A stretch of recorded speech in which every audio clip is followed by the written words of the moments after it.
Yo, it's your boy JHL Hoops back at it again with another NBA Talks video. And today we're going to talk All Star reserves. As for Tuesdays, the stars were announced. Uh, I didn't publicly denote my starters, but I'll just quickly go over them. So in the West, it was LeBron, KD, Jokic in the front court, and then we had Steph Curry and Shai Gilgeous-Alexander. Um, I didn't pick Curry nor did I pick LeBron to be starters. I'll get to that once I do my reserves picks. But in the East, I got it perfect. I guess Brunson right, Mitchell right, and then I guessed Karl Anthony Towns, Giannis Antetokounmpo, and Jason Tatum. So real quickly, just wanted to go through the start just as a reminder. But today it's about the reserves. It's about the people coming off the bench, things like that. Now this was tough in very weird ways, and I'll get to it when I get there. Just especially in the East, because the East hasn't been that good. But yeah, let's just get straight into it. Okay, so let me start with the as you don't if you don't know, it's three front court, two guards, and then two wild cards. So that's basically what I'm gonna go through. So for my bench front court in the West, I have Victor Wembanyama, Jaren Jackson Jr., Alperen Sengun, Kyrie Irving, and Anthony Edwards. Now, the two starters I had initially were Victor Wembanyama and Kyrie.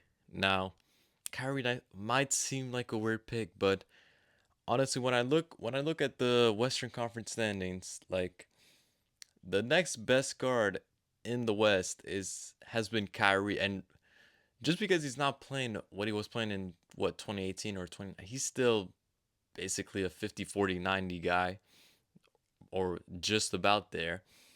And I feel like with Luca being out and he's been injured. He's been injured. I don't have him in my ballot by the way, but that's really just because of injuries. Because if we're being honest, Luca deserves this, assuming he played enough games and played the way he did. Even though it's not his best season ever, he's still playing great. But Kyrie has been holding up. He's been playing great. He just plays the Kyrie way. You get what you expect. That's basically what it is. And when now I had him over LeBron, I think he's playing better. LeBron, I think he's MVP candidate. I would put him top five MVP candidate. I would have him finish first team all NBA. So honestly, I was a little bit shocked that the media didn't even go for Victor or um, even I mean the fans I got it just LeBron was I believe he was third in voting. I don't remember what he was in player voting, but I was slightly surprised just because I thought players would or I thought fan voting since he finished third, I thought the media and players would put him higher, but I guess they still think LeBron is a starter. So it is what it is. I mean, starters and benches does matter. As long as you're an all-star, you're an all-star. So obviously, congrats, LeBron. I had LeBron and Curry as bench players, so it wouldn't have really mattered. Um, so if I go real quickly to the East, the reason I say it was tough it was because the front court, um, there's not really that many good guys in the front court. So I'll just go through the five. We have Mobley, Brown, Siakam as my three front court guys, and then we have Kay Cunningham and Darius Garland as the two guards. The guards were easy to pick. Honestly, now that we're a bit closer into All Star Weekend and whatnot, uh, maybe even Kay Cunningham could have made it over Donovan Mitchell, but that's just me.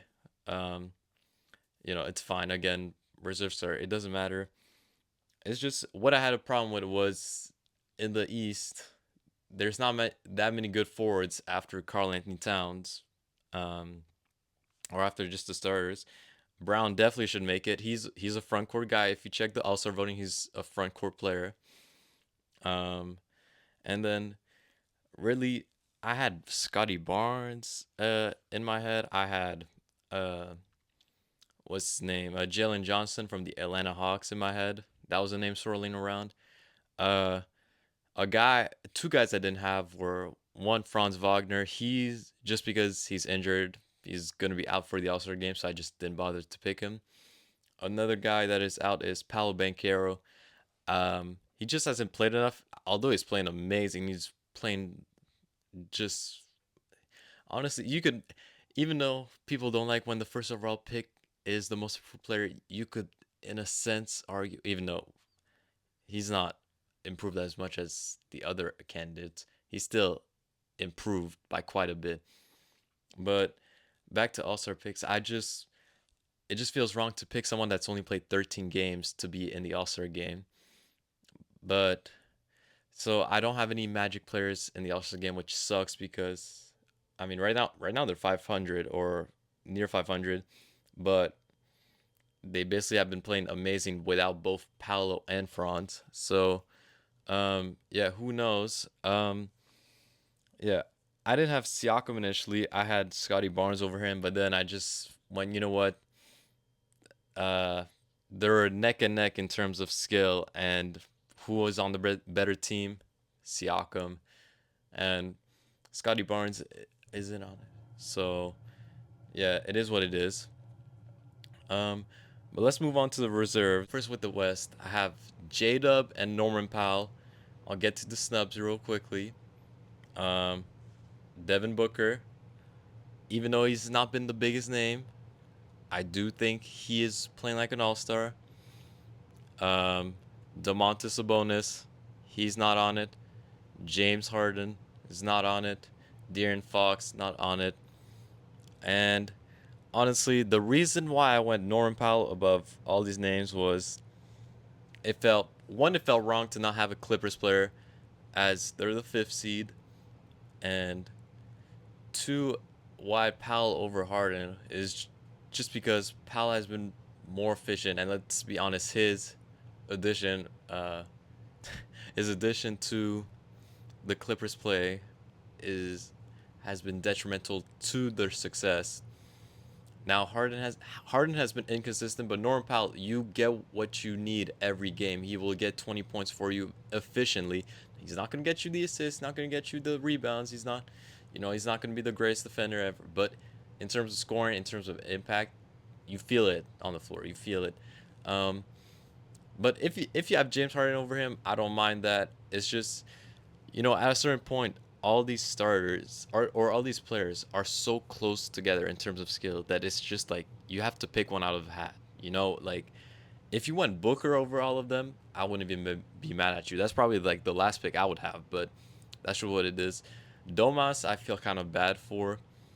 Uh, so that's maybe just because the Kings, in a sense, always get disrespected. So it kind of hurts to leave off Domas.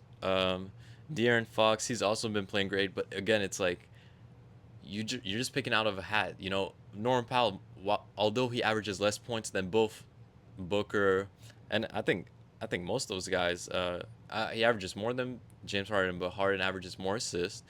Domas averages less points, but he averages more rebounds, more assists, um, and so on and so forth. It's just for me, the equalizer would be Norman Powell with his efficiency and what he brings every single night. But if you have someone else over him, it's okay. Um, and J Dub, OKC definitely needs two All Stars, and J Dub would obviously be the next guy. So move on to the East, where first off I have Trey Young.